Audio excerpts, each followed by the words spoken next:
사람에게 고통의 때가 예수님에게는 영광의 때라고 말씀하십니다. 23절에 예수께서 그들에게 대답하시죠. 인자가 영광을 받을 때가 왔다. 이 때가 바로 십자가 죽음의 때라는 것을 우리는 알지요. 예수님에게도 죽음은 면하고 싶을 정도로 괴로운 고통이었을 겁니다. 27절에 지금 내 마음이 괴로우니 무슨 말을 하여야 할까? 아버지 이 시간을 벗어나게 하여 주십시오라고 말할까? 아니다. 나는 바로 이 일 때문에 이때에 왔다. 예수님도 이런 말씀을 하시면서 그럼에도 불구하고 이 고통의 때를 영광의 때라고 말씀하시죠. 이런 역설이 어떻게 가능하겠습니까? 고통의 때가 어떻게 영광의 때가 될 수 있겠습니까? 당연히 고통 그 자체가 영광이라는 말은 아니겠죠. 하지만 예수님께서 고통의 때를 영광의 때로 인식하시고 받아들이고 그 길을 하시는 것은 분명합니다. 그렇다면 고통의 때를 어떻게 영광의 때로 볼 수 있느냐가 관건이겠죠. 그리고 그 길을 어떻게 응답하며 살아가느냐가 핵심이라고 할 것입니다. 어떤 시각에서 어떤 안목으로 해석하고 또 그러한 삶을 어떻게 받아들이고 순종으로 이루어갈 것인가. 무엇보다 고통을 영광으로 인식하는 것이 그 단초라고 할 수 있겠죠. 그렇다면 어떤 시각에서 어떤 안목에서 고통을 영광으로 인식하신 것일까? 오늘 본문을 통해서 우리는 그 답을 발견하게 됩니다. 예수 그리스도께서 영원한 저주를 끊는 고통, 새롭게 영원한 생명을 낳는 고통, 그러한 고통이라면 하나님의 시각에서 하나님의 섭리로 볼 때에 영광이다, 영광으로 인식할 수 있고 또 그 길을 가신다라고 볼 수 있죠. 24절에 말씀합니다. 내가 진정으로 너희에게 말한다. 밀알 하나가 땅에 떨어져서 죽지 않으면 하나를 그대로 있고 죽으면 열매를 많이 맺는다.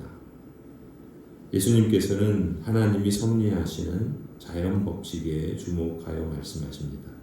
한 알의 밀이 땅에 떨어져서 죽으면 거기서 많은 열매를 맺는 것처럼 새 생명을 낳고 확산시키기 위해서는 죽음이 필수적이라는 것이 하나님의 만드신 자연의 법칙이라는 것을 말씀하십니다. 이 점은 영적으로도 마찬가지라고 가르치시는 것이죠. 죽음은 풍성한 생명을 얻는 전제 조건이라는 점이 예수 그리스도의 말씀이요 또 예수 그리스도를 따르는 제자도의 법칙이다라고 말씀하십니다. 요한복음의 주제는 우리가 쭉 살펴본 것처럼 주 예수 그리스도의 사람들이 예수 그리스도가 누구신가, 그리고 그 그리스도를 따르는 제자란 어떤 사람들인가. 그래서 궁극적으로 요한복음은 주 예수 그리스도의 사람들이 주님의 충만함을 누리는 길에 대해서 말씀하고 있죠. 바꿔 말하면 그것이 생명이고 영생이라. 요한복음 10장에서 말씀하신 것처럼 주님께서는 내가 온 것은 양으로 생명을 얻게 하고 더 풍성히 얻게 하려는 것이다 하신 말씀과 맥락을 같이 하겠죠. 그리고 이 생명을 얻게 하고 그리고 그 생명을 더 풍성히 얻게 하려는 목적을 이루기 위해서 주님께서 택하신 방법은 죽음이라는 고통이었습니다. 죽음이란 고통을 통해 우리에게 생명을 가져다 주시는 예수님의 역설은 더 풍성한 생명을 얻는 길로서 우리에게도 역설적인 삶을 따르도록 그것이 예수 그리스도의 길인 것을 자꾸 일깨워 줍니다. 25절에 말씀하죠. 자기의 목숨을 사랑하는 사람은 잃을 것이요 이 세상에서 자기의 목숨을 미워하는 사람은 영생에 이르도록 그 목숨을 보존할 것이다. 나를 섬기려고 하는 사람은 누구든지 나를 따라오너라. 내가 있는 곳에는 나를 섬기는 사람도 나와 함께 있을 것이다. 누구든지 나를 섬기면 내 아버지께서 그를 높여주실 것이다. 하나님의 큰 일, 하나님의 구원을 이루어가는 점에서 예수 그리스도께서는 고통 그리고 죽음을 영광과 하나님의 뜻이라, 그것을 이루어가는 길이라 인식하셨던 것입니다. 십자가라는 고통을 통해 하나님의 원대하신 구원의 계획을 성취하고 이로써 아버지의 이름이 영광을 받으시기 때문에 그러한 삶을 선택하신 것이죠. 성도 여러분, 하나님의 뜻을 이루기 위해서 또 하나님의 나라를 갈망하는 우리가 수용해야 할 십자가는 무엇일까요? 사도 바울이 고백한 것처럼 이 땅을 살아가면서 매일매일 나는 날마다 죽노라 고백했던 사도 바울의 그 삶의 안목과 거기에 따르는 실천은 어떻게 비롯된 것일까요? 십자가를 환대하는 믿음, 하나님의 영광을 추구하는 순종, 그리스도께서 이루신 영광은 바로 그러한 믿음과 순종에서 비롯된 것임을 우리는 기억했으면 합니다. 순종은 고난이 따르고 심지어 죽음으로 끝날 수도 있습니다. 그렇다 할지라도 그것은 결코 끝이 아니라 오히려 영광의 관문이라는 영적인 사실도 우리가 잊지 말아야 되겠습니다. 하나님의 나라를 갈망하며 믿음으로 순종을 이루어가는 승리와 영광의 삶을 이루기를 간절히 소원합니다. 기도하시겠습니다. 존귀하신 하나님, 하나님께서 우리에게 여신 길은 때로는 참 버겁습니다. 몰라서가 아니라 알면 알수록 더 힘겨워집니다.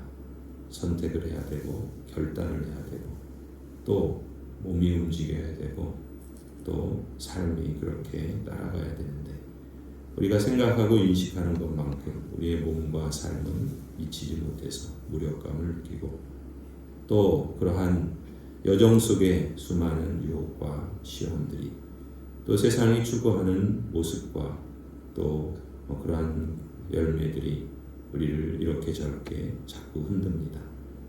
그러나 그리스도께서도 그러한 삶의 도전들을 육신을 입고 이 땅에서 하시는 그러한 30여 년의 생애를 통해서 몸소 겪으셨고 또 누구보다 그러한 도전과 사단의 유혹 앞에서 결코 굽히지 않고 묵묵히 침묵하며 주님의 길을 따랐던 예수 그리스도를 바라보게 됩니다.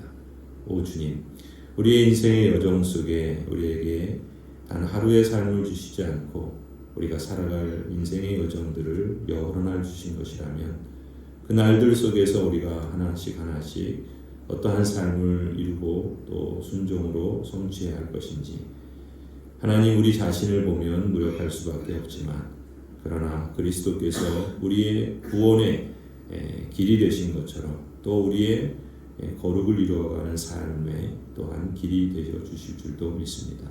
비옵기는 성령 하나님 우리의 연약함을 도우시고 또 우리의 탄식과 또 하나님 나라를 갈망하는 마음들을 하나님의 성령께서 불러일으켜 주옵소서. 그래서 작은 삶의 그런 순종이라 할지라도 그 속에 하나님이 이미 함께 계시고 또 눈에 보이지 않더라도 하나님 결과에 구애됨이 없이 하나님께서 우리에게 허락하신 이 여정을 끝까지 잘 이루어갈 수 있도록 역사하여 주옵소서. 믿음의 분투를 또 이루어가며 어찌하든지 주님과 가까이 또 주님의 뜻을 민감하게 여기고 또 살아가는 모든 성도들 하나님께서 때를 따라 은혜를 베푸실 뿐만 아니라 또 그 속에서 위로와 소망과 또 영광을 바라보고 실감하는 그러한 역사도 주실 줄 믿습니다.